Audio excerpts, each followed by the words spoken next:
শীতের সকালে রস খাওয়াটাই হয়ে গেল কাল। তৌহিদ নামের এক স্কুল ছাত্র অষ্টম শ্রেণীর কিশোর ১৫ বৎসরে খেজুরের রস খেতে গিয়েছিল টাঙ্গাইল জেলা কালিহাতী উপজেলা নাগবাড়ি ইউনিয়নের দানগড়া গ্রামে। ৩ বন্ধু মিলে মোটরসাইকেল সাথে নিয়ে গিয়েছিল রস খাওয়ার জন্য।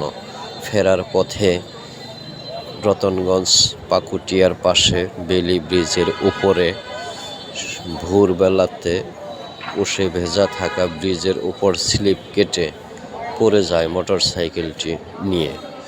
সেখানেই তৌহিদ নামের ছেলেটি শেষ হয়ে যায় এবং তার আরেকটি বন্ধু সহ ২ জন হসপিটালে যায়। তার বাড়িতেই উপচে পড়া ভিড় মানুষের, নারী পুরুষ বৃদ্ধা শিশু কিশোর সকলেই তৌহিদ নামের ছেলেটিকে দেখার জন্য ভিড় করেছে। তৌহিদের বাবা সিঙ্গাপুর প্রবাসী এবং